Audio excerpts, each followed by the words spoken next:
Assalamualaikum warahmatullahi wabarakatuh. Perkenalkan, nama saya Rifki Fardiaryanto. Di sini saya akan menyampaikan materi tentang zakat sebagai salah satu komponen fiskal dalam sistem ekonomi Islam. Di kebanyakan negara, kebijakan fiskal merupakan kebijakan yang memengaruhi anggaran pendapatan dan belanja negara atau disebut juga APBN. Karena instrumen yang digunakan adalah penerimaan dan pengeluaran negara. Kebijakan ini bersama kebijakan lainnya seperti kebijakan moneter dan perdagangan diperlukan untuk mengoreksi gangguan-gangguan yang menghambat jalannya roda perekonomian. Hal tersebut disebabkan karena sistem ekonomi kapitalis atau disebut juga sistem ekonomi pasar sangat bergantung pada jalannya mekanisme pasar. Bila terjadi gangguan terhadap jalan mekanisme pasar, maka diperlukan berbagai macam usaha untuk mengoreksi jalannya perekonomian agar mekanisme pasar berjalan secara sempurna. Penerapan kebijakan fiskal dalam ekonomi konvensional memiliki perbedaan dengan sistem ekonomi Islam. Kebijakan fiskal dalam sistem ekonomi kapitalis hanyalah merupakan suatu kebutuhan untuk pemulihan ekonomi atau yang disebut juga ekonomi recovery akibat krisis dan untuk mengenjot perekonomian agar dapat mencapai pertumbuhan yang positif, sehingga tumpuan utama kebijakan fiskal negara kapitalis adalah pertumbuhan ekonomi atau yang disebut juga economic growth. Selain itu, sistem ekonomi Islam tidak hanya bertumbuh pada pertumbuhan ekonomi, tetapi juga mengacu pada penciptaan mekanisme distribusi ekonomi yang adil. Karena hakikat permasalahan ekonomi yang melanda umat manusia adalah berasal dari bagaimana distribusi harta di tengah-tengah masyarakat itu terjadi. Salah satu bentuk distribusi harta dalam masyarakat adalah kewajiban zakat kepada pemilik harta jika sudah mencapai nisab. Potensi zakat di Indonesia sangat besar karena mayoritas penduduk Indonesia beragama Islam. Kementerian Agama dan Badan Amil Zakat Nasional memperkirakan jumlah potensi zakat Indonesia mencapai 100 triliun per tahun. Dan dari jumlah potensi tersebut hanya sekitar 1,5 triliun itu yang baru tergarap pada tahun 2010. Perkiraan tersebut perlu dilakukan penelitian secara lebih mendalam dengan beberapa asumsi perekonomian. Lalu selanjutnya, kebijakan fiskal dan posisinya dalam sistem ekonomi Islam. Menurut Lawson, sebagaimana dikutip Suparmoko, kebijakan fiskal atau fiskal policy merupakan tindakan-tindakan pemerintah untuk meningkatkan kesejahteraan umum melalui kebijakan penerimaan dan pengeluaran pemerintah, mobilisasi sumber daya, dan penentuan harga barang dan jasa dari perusahaan. Sedangkan Samuelson dan Nordeus menyatakan bahwa kebijakan fiskal merupakan proses pembentukan, perpajakan, dan pengeluaran masyarakat dalam upaya menekan fluktuasi siklus bisnis dan ikut berperan dalam menjaga pertumbuhan ekonomi, penggunaan tenaga kerja yang tinggi, bebas dari laju inflasi yang tinggi, dan berubah-ubah. Lalu kebijakan fiskal dapat diartikan sebagai suatu tindakan yang diambil oleh pemerintah dalam bidang anggaran pendapatan dan belanja negara atau APBN dengan dimaksud untuk mempengaruhi jalannya perekonomian. Kebijakan fiskal merupakan salah satu kebijakan ekonomi negara yang dapat diartikan sebagai tindakan yang diambil oleh pemerintah untuk membelanjakan pendapatannya dalam merealisasikan tujuan-tujuan ekonomi. Pada umumnya, kebijakan fiskal suatu negara meliputi tindakan pemerintah tentang perpajakan, kegiatan penyelenggara ekonomi, dan bantuan-bantuan pemerintah. Dengan kebijakan fiskal, pemerintah dapat memengaruhi tingkat pendapatan nasional, kesempatan kerja, investasi, distribusi penghasilan, dan sebagainya. Tujuan kebijakan fiskal dalam perekonomian sekuler adalah tercapainya kesejahteraan yang didefinisikan sebagai adanya benefit maksimal bagi individu dalam kehidupan tanpa memandang kebutuhan spiritual manusia. Fiskal terutama ditujukan untuk mencapai alokasi sumber daya secara efisien, stabilisasi ekonomi, pertumbuhan, dan distribusi pendapatan, serta kepemilikan. Hal tersebut berbeda dengan tujuan kebijakan fiskal dalam sistem ekonomi Islam yang merupakan salah satu perangkat untuk mencapai tujuan syariah, sebagaimana yang dijelaskan oleh Imam Al-Ghazali, termasuk meningkatkan kesejahteraan dengan tetap menjaga keimanan, kehidupan, intelektualitas, kekayaan, dan kepemilikan. Kebijakan fiskal dalam Islam bertujuan untuk menciptakan masyarakat yang didasarkan pada keseimbangan distribusi kekayaan dengan menempatkan nilai-nilai material dan spiritual secara seimbang. Kebijakan fiskal dalam ekonomi Islam digunakan untuk kepentingan yang sama dengan kebijakan fiskal dalam ekonomi konvensional, yaitu sama-sama menganalisis dan membuat kebijakan ekonomi.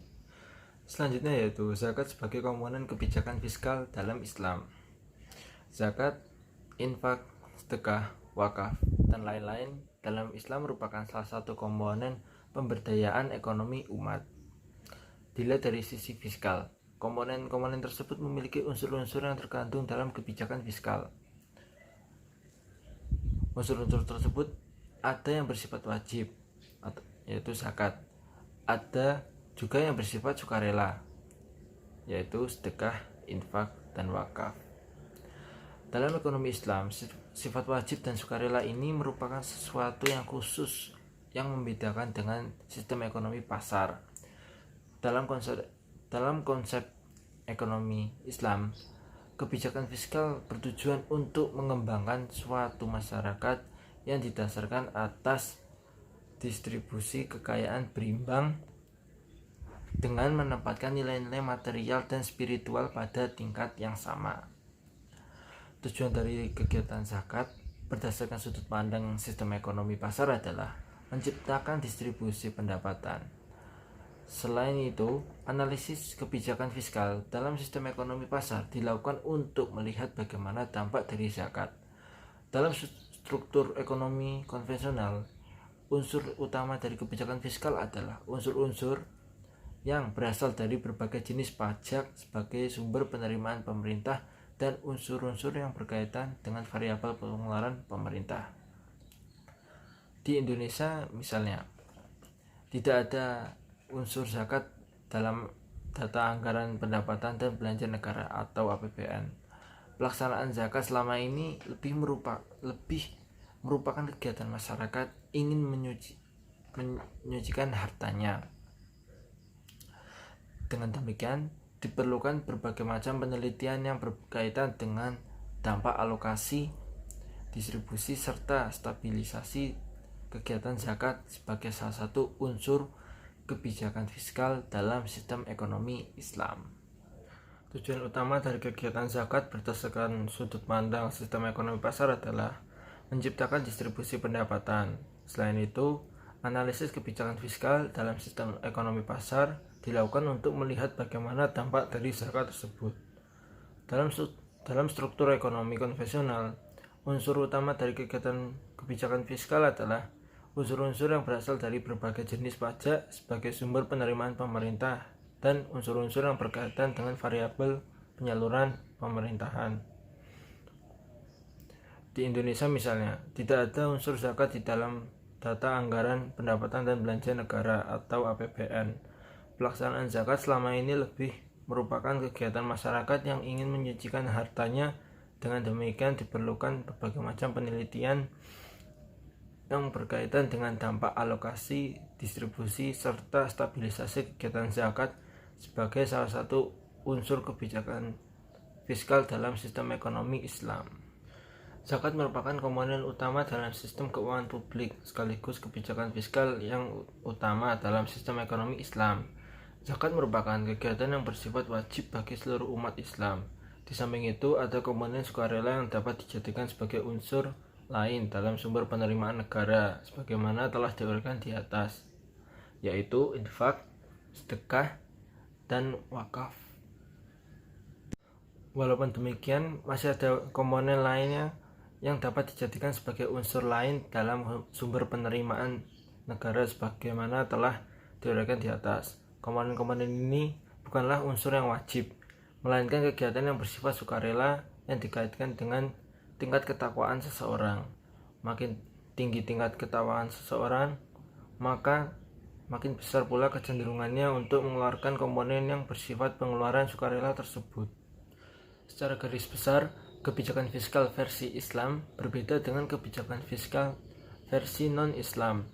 Walaupun terdapat kesamaan definisi dan kesamaan tujuan, namun secara substansial terdapat perbedaan mulai dari landasan hukum yang dipakai, metode atau baik cara pengumpulan hingga pada pendistribusian yang dipakai, instrumen pendapatan negara hingga pada sistem yang dipakai.